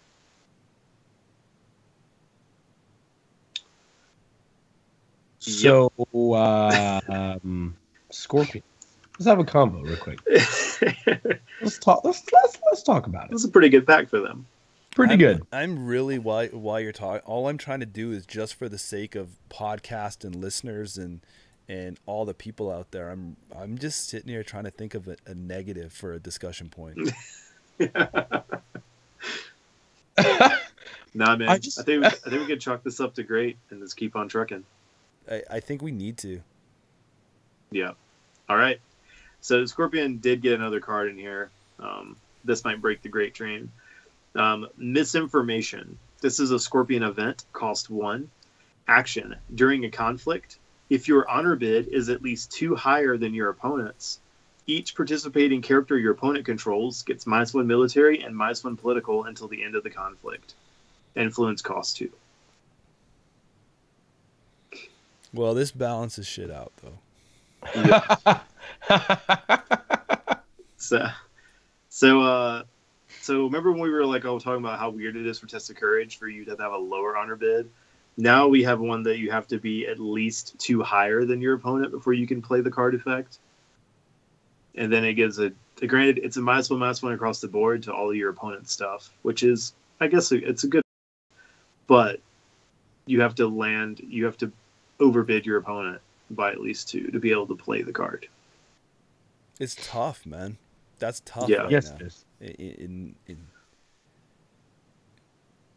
What I'm impressed by is the artist of this card is that Troppa Entertainment? Yes, it is. It is. Sweet. Good job.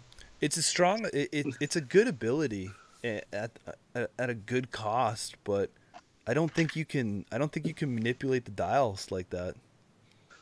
Well, manipulate the dials is something that Scorpion likes to do. Well, yes, okay, so maybe I should have choose my words a little more carefully there, but I don't. I just think it's. I don't. It may be difficult to play. Like the window you may want to be able to play it, you don't have that window to play it. It's not a card you can rely on 100%.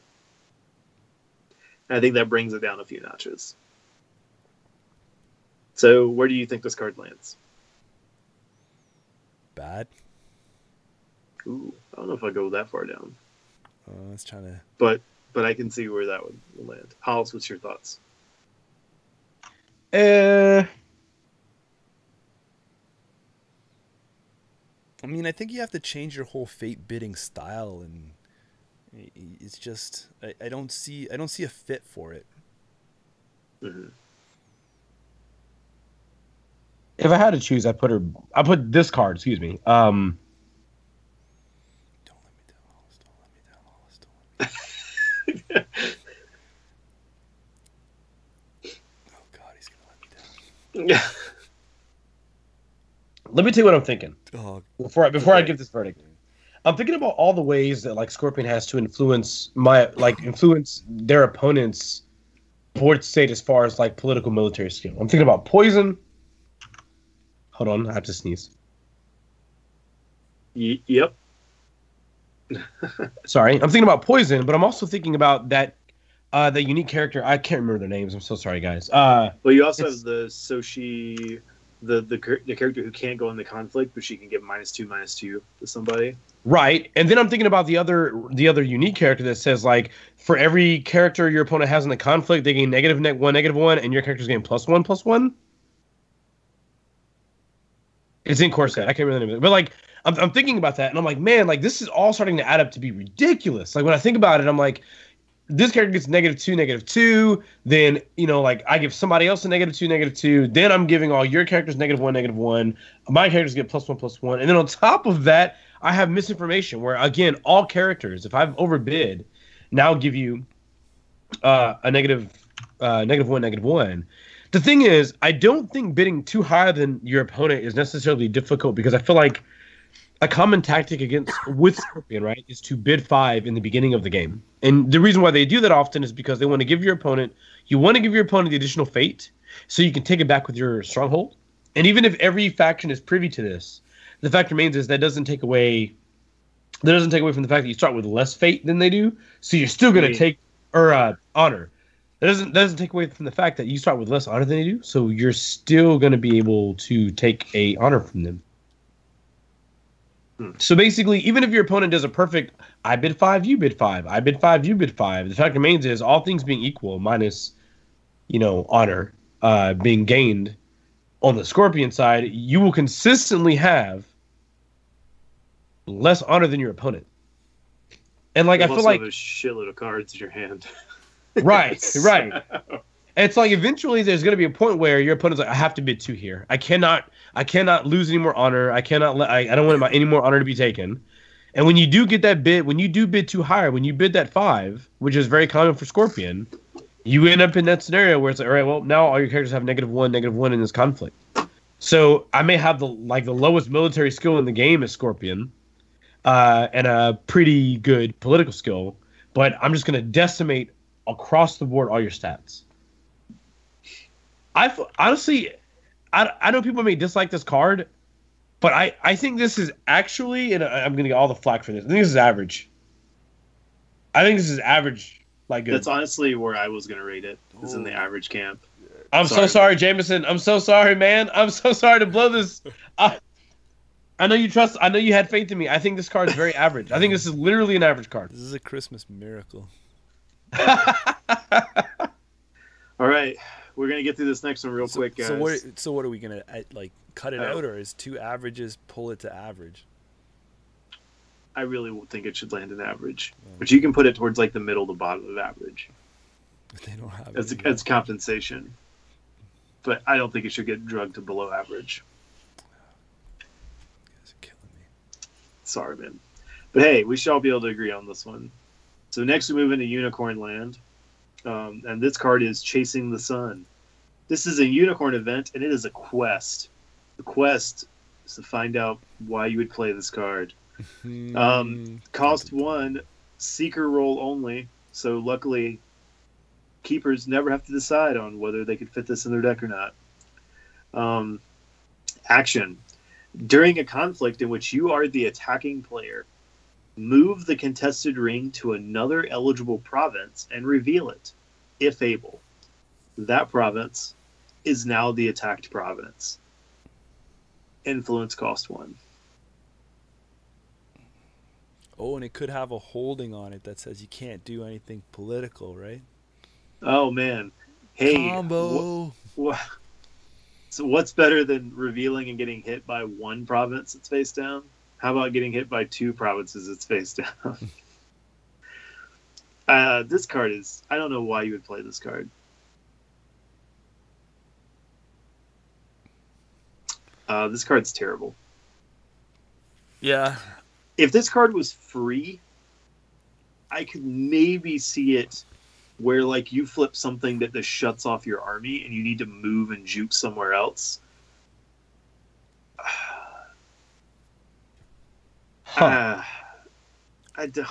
Look at who can use it, man. Unicorn and Seekers.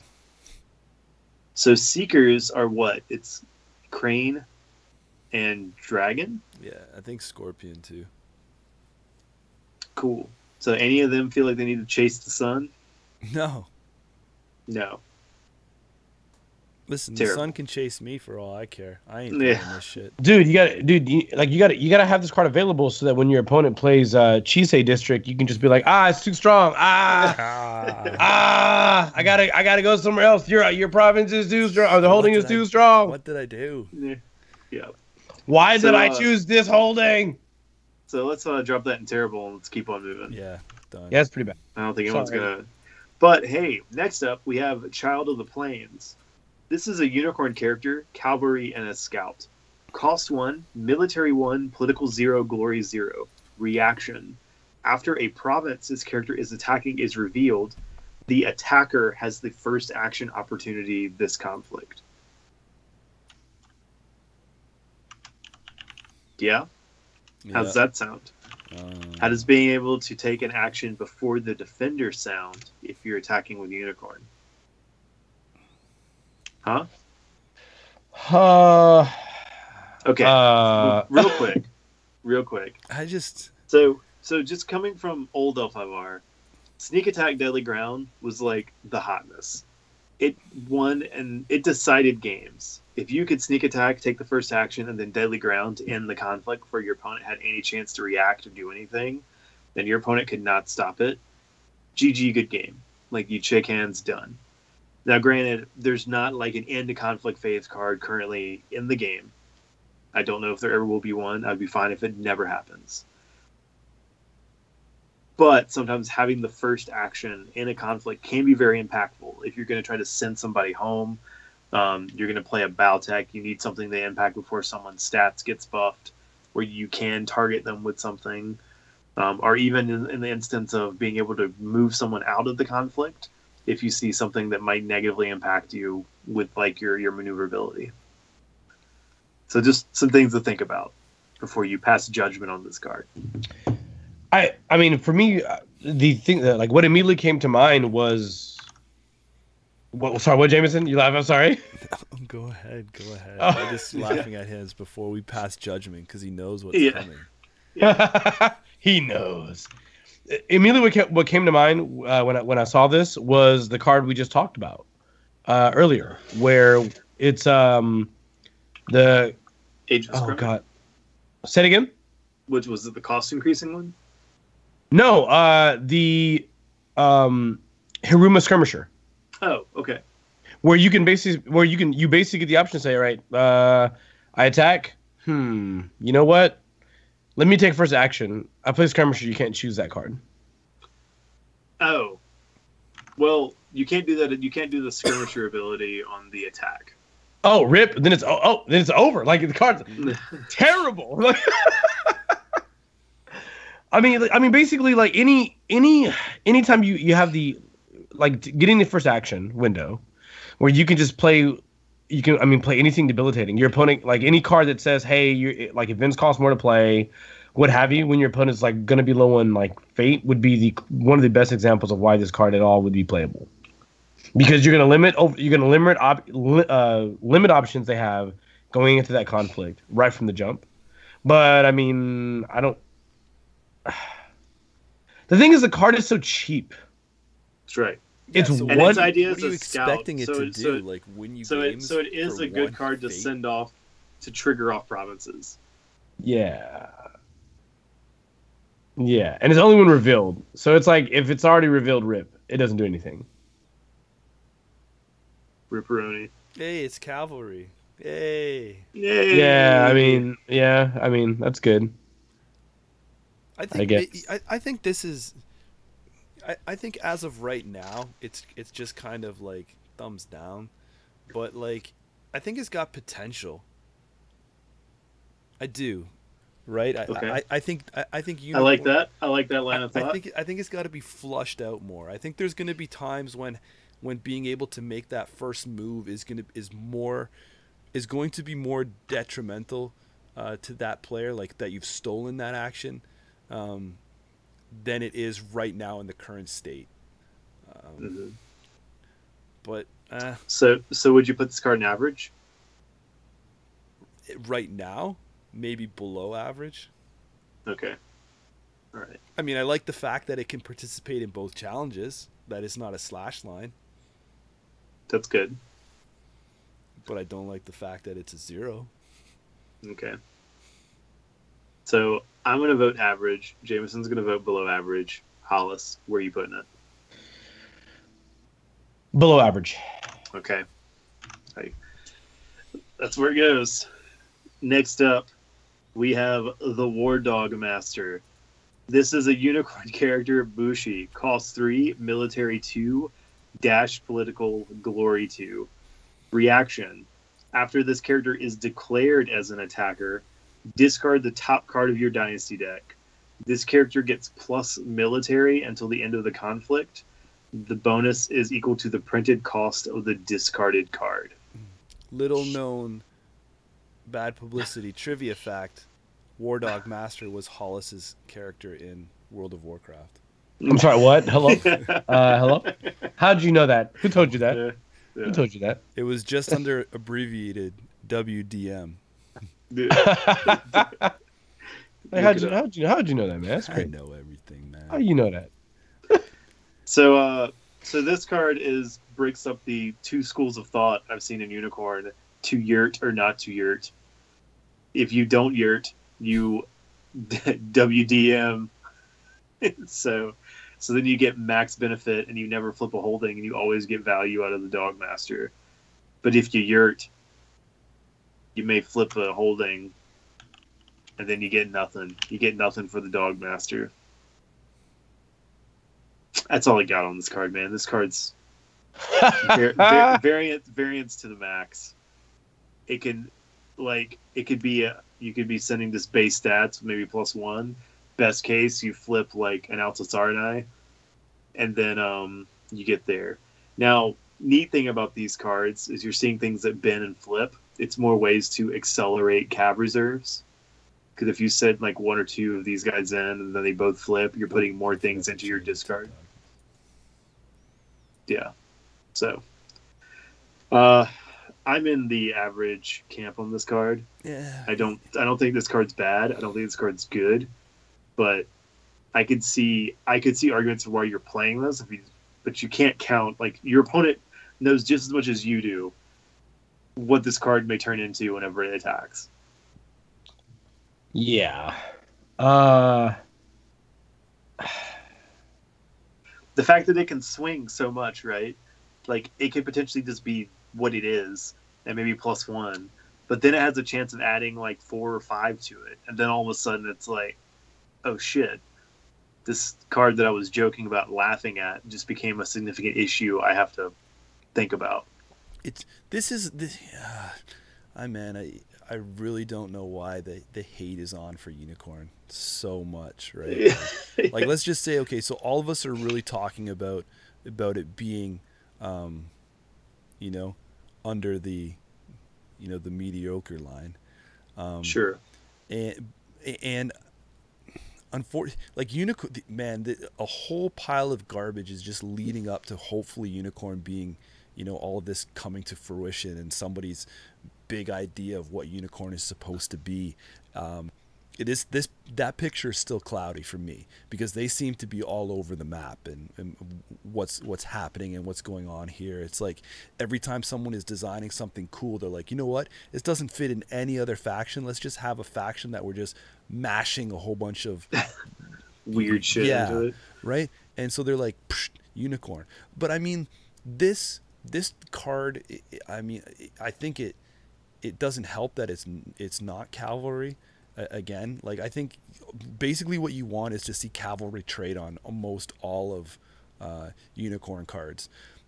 This is a great way to try and get cavalry cards into your discard pile so you can just do one cavalry thing, but you're not even ready for that yet at this point, right? So blah, thumbs down. This feels like the kind of card, right, Hollis? Who let the dogs out? We don't care. Yeah, I mean, yeah, but yeah, I mean, like, I feel like this is like one of those cards where, like, right now we're like, whatever, this card's irrelevant. But then, like, we see the sheer number of like champions that are available in Unicorn, and we're like, and this card is busted. Yeah, it's like consistently like a 7 or 8 military coming at you. Yeah, he'll come out of nowhere. Because correct me if I'm wrong, but doesn't Unicorn directly combo with this because of cavalry reserves? Yeah, that's what we were saying. So you could flip bin cards into your discard and then bring those discarded cards back with cat reserves. It just seems like this while right now bad, it feels like later, like in like 6 months, we're gonna be like, this is the most busted thing ever. Like that's what I'm saying, right? Like I see it happening, and this is gonna feed into some mechanics. But right now, it's just a whole bunch of rigmarole. Yeah. Sweet. Bad. Yeah, I think it's bad right now. I think it's bad right now. I can't say it's terrible. What do you think? What do you think, Corey? I put it in average, but I know I'm going to vote it down. Guy almost asked his why. He said, I think it's average. Yeah, like literally almost died off camera. It's just because it's weird. The same thing that makes it bad is why I can't give it bad, because you just don't know. True. No, you're right. We might as well just flip the top card and just be like, and that determines what ranking it is this week. Yeah. Just be like, what's the cost of this top card of this Unicorn deck? Okay, it's an above average card this week. Yeah. Next week it could be terrible. And is it a cavalry trait, right? Right. Sure. Yeah. So the question you would have to ask yourself is it is limited to only military. Do you feel lucky? Wow. Well, do you? It's limited to only military. So if you were to look at it that way, like the card on his, like the way I looked at it, I'm trying to, is that the card on his base stats is 3 card. is 3 for a 2 null. And so assume I flip a 4. Okay, with this 3 card, for a 6 military. I played 3 for a 6 military. However, I could have also had invested at 6 into that 4 cost. No, you didn't. I don't know. I don't know what that argument is. No, that's stupid. Basically, I feel like I could invest into that 4 cost and it would stay out for multiple turns. Whereas this is like, if I pull a 1, then rip. The card now does not have enough pieces to help it. Yeah, it's just that whole like let's. Go ahead, you guys can drop it. Go ahead. I don't know. See now, Corey. Damn it, Corey.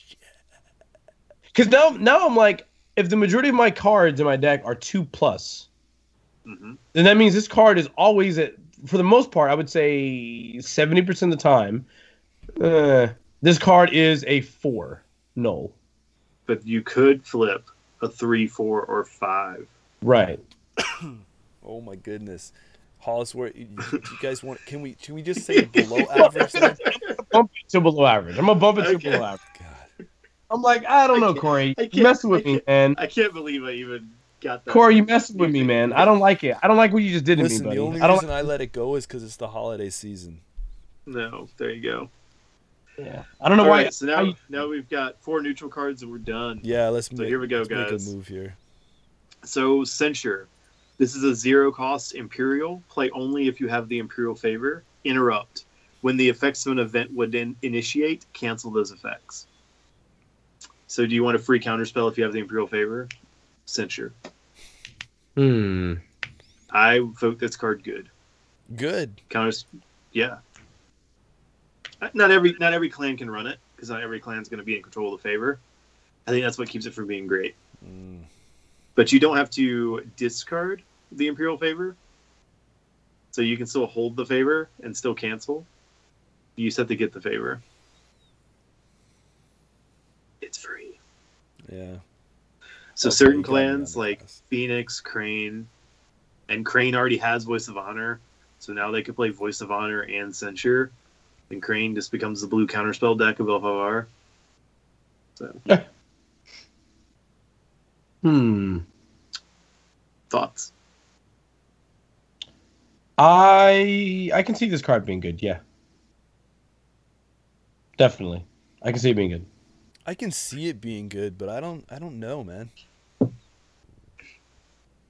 Yeah. I don't think it's as good. Here's my issue with it. With so many cards that are going to try to game the Imperial favor like option, and especially by game I mean like remove Imperial favor, gain this effect. To me, that makes me want to knock this down to above average. Because I'm like now I have a lot of things that can play around with Imperial favor.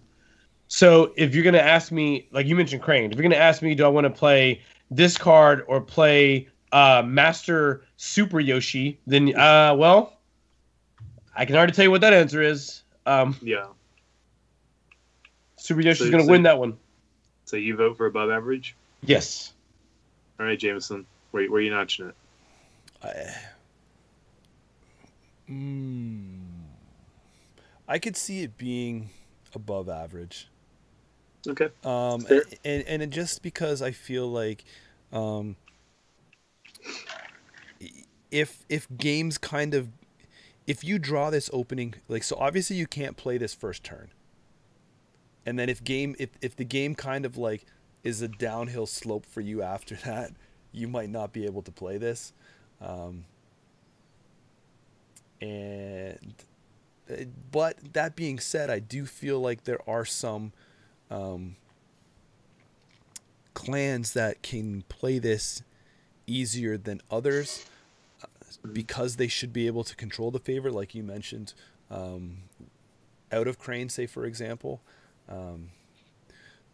I like the fact that it's neutral, so it lets everyone play this across the board. But I just don't know if it's, from my stance right now, I don't know if it's really worth it as in being neutral. Being neutral, I want it to be like amazing in everywhere, right? Like if I'm going to say that it's great, like if it's great, it should be a neutral auto include in everything. And I just don't know if it's there. So is it good? No, I just think it's above average at the moment. Okay, fair. It's borderline. It's very borderline for me. Like it could be pushed to good if you argued your case really amazingly. I don't feel like I need to. I'm okay. It's not that important to me on this card. It's a cancel. You'll just, at some point in your L5R career, you're going to play a card and your opponent's going to be, I'm going to censure that, and you're just going to be like, God damn it, should have been good. Yes. All right. Next up, we have Feast or Famine, neutral province. I can't have that on my conscience. I'll move it. Oh, nice. I said if you talk me out, yeah. You can talk me out. Okay. So next up, neutral province, Feast or Famine. This is a fire province, strength 3. So you have to have the fire roll in order to be able to play it. Interrupt. When this province is broken, choose an opponent's character.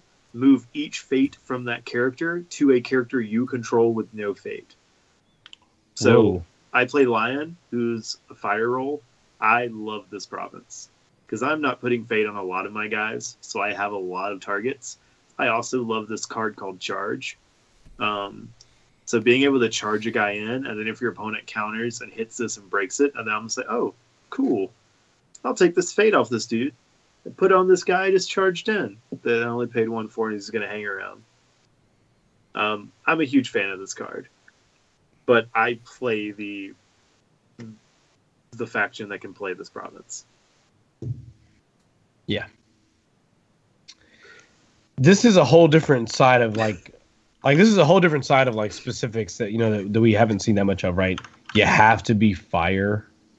Like so it's limit like this is even more limited than just the secret keeper role where there's 5 total of each. This is like only 2 factions potentially get this. That's it. And I feel like this is also one of the parts of the game that I like and dislike also. Because like with a card like this, it's definitely the example of only 2 factions can be this thing. Can be this particular kind of role. So I feel like this is a card you literally forget, and then 4 years goes by, and then all of a sudden you're like, huh? Like this card's available now in this faction? What? That's broken. And we're like, well, it's not broken, but it's been 4 years since the card's been playable. Like right. Or been widely used. Like this is an example of that because it's so limited in like which factions can play it. I think it's good. I mean 3 strength on that province, and then you have this cool effect. Even if the effect does nothing, I think 3 strength on that province makes it good. The province. It is the province. It's 3 strength. Excuse me. Yeah, but I don't know. I just kind of feel like this is easy to break. It makes it easy to break, right? but I feel like this is good. Like I feel like this is actually good. Like to have this as a province that basically gives you can directly move fate from your opponent's characters to yours. That seems really fantastic. And like Corey was saying, like in Lion, where you build very horizontal, you don't want to invest too heavily in fate on one character all the time. This just seems super beneficial. Now, it does mean also your opponent can decide to not commit resources, because once this is revealed, right. I mean, yeah, it's still good, right? If that's your game plan against the clan that has for greater glory, by all means. Yeah, I mean, it's so good. So, but, yeah, I don't know. So, yeah. Hey, I think this is above average. What do you think, Corey? What do you think, what do you think, Jameson? I don't care about you, Corey. 5 out of 5 would definitely play again. Yeah. Dude, let me break it down like this for you, okay? When this province is broken, choose an opponent's character. Choose an opponent's character. Move each fate from that character to a character you control with no fate. Did I say they have to be participating? Nope. Nope. No. Nope. What the fuck? Nope. I don't like to swear, but what the... like... I know, you play Dragon, you hate this card. You legitimately hate this card. I don't like to be on the other side of this. Yeah. Yeah. But especially but I play the hell out of this card, man. Yeah. It's so like the opposite effect, right, is like meditations, right? It's the other type of province that takes fate away, and it's only a participating character, and you can do it once, right? So that's easy to bait out because they could send somebody. The thing about this, they can't just send a no fate character to protect a guy who's loaded with fate sitting back at home. Because if they break this, then you're still like, okay, cool, I'll still take the fate off all this guy and then drop it on this schmuck over here who's not going to hang out for another, turn or two. Yeah, because I mean, like, there's even cool ways to break I mean, like, this is what cards do, is they break rules of the game. But, like, even in Dragon and stuff like that, like, Doom Sigenji, you cannot place Fate on this character when it is played from one of your provinces. So now that I've got this guy in for one, and you do this rigmarole stuff, break it up. Now, let me just take all this Fate and throw it on this Doom Sigenji. I mean, like, that's legal. Right. There's lots of neat little interactions when this province opens up to other clans. And of course, we do know that later on in the season, I think towards the end, they are going to open up the ability for clans to be able to get 2 roles, I believe. So it is going to spread the variety out a little bit more on some of this province selection. But, I mean, when Hollis mentioned about this being a little bit more specific than even Keeper and Seeker, that at most 2 clans, this also factors into some of the decision-making process when you get to picking roles again. Because now you're going to have these provinces that you're like, okay, I like this ring effect. I like Seeker, Keeper. But I also really dig this province, that this province would play really good in the deck I want to build. So maybe I lean to that ring for my option. It's pretty cool. But I'm a huge fan of this province. I love it. So. Yeah, I like it too. I mean, I think these ones here are going to struggle with reviews because of the fire roll only and stuff like that. So we could all agree and just say that it's good because of it, because of the versatility of it. But that's where I think it deserves to be. Like, I think it's good. I think because of its limitation, it can't hit great. Because, I mean, it's at this point, it can't be played widely by everybody. Hollis, you good with that? I think it's, Rip. He'll take it. I'll take it. Go with it. All right. Next up, we have Public Forum. This is a neutral province. Earth, Strength 3. Cannot be a stronghold province. Interrupt. When this province would be broken, if there are no honor tokens on it, place 1 honor token on it instead.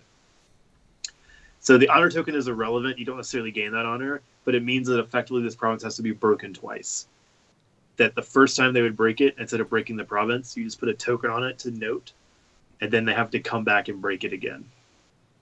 But compared to other Earth provinces, this is only a Strength 3. While most of your base stats on your other Earth is 5, potentially 10 if they come at it with the specific, type of challenge. So the decision is, would you rather get something that's a big one-shot? I think a lot of this, too, depends on whether you tend to like your Earth on your stronghold or you play with your Earth in your provinces. And if you play with your Earth in your provinces, this is probably a better call. Because it's not the gamble of if they're coming at it with the right challenge. This is pretty much like gonna stall them out for another turn. So I think that that pretty much summarizes everything about this card. I really feel that because of how your deck and how your playstyle is, this card is not automatic. This card is not automatic replacing the other Earth options out there, but it's really good at controlling that tempo. And if you need them to double hit something to give you that swing advantage and tempo hit to the game, I think it's good. So yeah, and having to be broken twice and using up their conflict challenges, or both of them on the same turn, so be it, right? Really good, but I don't think it's an auto include. Right. So I would say I think like high above average. Yeah, high above average for me is fitting. Hollis, what you thinking?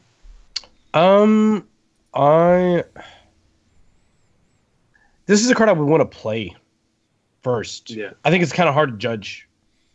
Yeah. I'll say average also. This is gonna sway a lot based on like what actually happens when this card's in your deck. Like, how significant is this? Mm-hmm. So I think that'll put it down to maybe like a mid-range to low above average. Right. Hollis's average rating. All right. So we're at the last card, guys. We did it. Tattered Missive. This is a neutral attachment item. Cost 1. Military +0. Political +1. Attached to a courtier character you control. Action. Bow attached character. Search the top 5 cards of your conflict deck for a card. Reveal it and add it to your hand. Then shuffle. So, I'm really torn on this card. Leaning on not liking it. So, this card's came up in my mind a bunch in Lion because like I have a lot of couriers. Sometimes card draw is really bad for me. So maybe I may try to play with this card. Well, one, I run into the issue of it has a hard time getting a deck slot because I have tons of other cards I'd rather play than this. Then it costs 1. So I have to pay for this. And for to do the effect, I have to bow the character to trigger it. So the +1 political, most of the time, it's kind of irrelevant because you're bowing the character to do this effect. And while, yes, I get to look at 5 and pick, I do have to reveal to my opponent what I take. And then it shuffles my deck. So it seems like a cool way for you to be able to funnel if you're digging for something specific. But that's something specific. You have to not be afraid to say, like, hey, this is what I got. This is what I'm getting. This is the card I needed. But then you have to hope your opponent isn't like, cool, Forged Edict, Voice of Honor, Censure, with Let Go. Like, they see this card on the table, Tattered Missive, so they have a feeling you're going to dig for something. I don't know. It's a lot of investment to maybe get the card that you need, and then to maybe be able to play it and actually have it go off. I agree, Corey. I think that this is kind of below average. This is not the search card that I deserve. Right. I want more. Right. I mean, it's like when you think about it, it's a good 5 cards is a good representation of a chunk of a deck. But the problem is that if you're playing this card, I really feel that what you're doing is looking for a combo piece, and if that combo is not in the 5 cards, then you've whiffed, right? Like if it was truly like search your deck for a blank, or search your deck for something or whatever, and pull it out if it's anywhere, shuffle your deck, whatever. If it was able to go and get the card that I needed when I needed it, then we're talking a whole different story. This card is just, like you said, the investment is kind of steep and the rewards could be rather poor. Yeah. In the current game right now, like when you look at Secret Cache, right? Mm-hmm. Think about what it takes to make Secret Cache like so good. Like effectively the ability pretty much has to be passive, right? Like it has to be, this is just what happens when this card is revealed. And that's it. Like there's no additional cost. Like the card just sits, you touch it, you're like, I'm gonna take a peek at that, and I get the benefit. Missive is, taking up a deck slot, whereas like your provinces are kind of basically pre-selected. They're not actually cards you draw into. So the card takes up a deck slot, then it costs you 1. Then it has to be attached to only a courtier character. And then you have to bow that out. And then you have to bow the character out. So you don't want to put it on a character that's extremely useful, because the issue there is, if it's an amazing character, you'd rather just use the ability on that character, the action ability on that character. It just seems like, and then also use those stats on that character to contribute towards the conflict. So you're going to put on a weaker character, and that opens up a whole other list of things that are bad. It can be assassinated.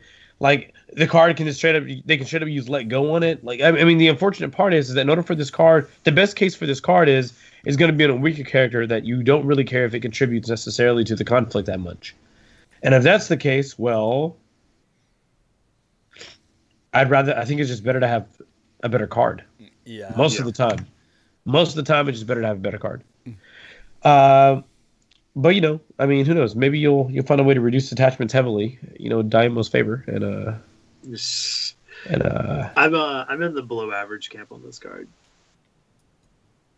I think it's probably a fair assessment. I mean, card draw. It's hard to say card draw is bad. Yeah. But this version of card draw, there's a lot of steps you have to take in order to get it to maybe pay off.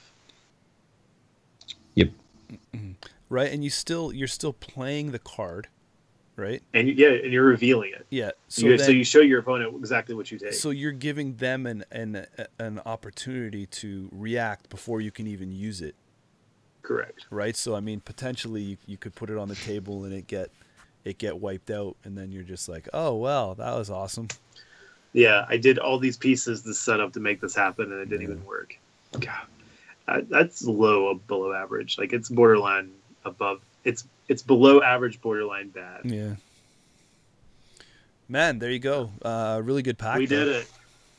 Yeah, I mean, there's definitely some bombs in this pack. Yeah.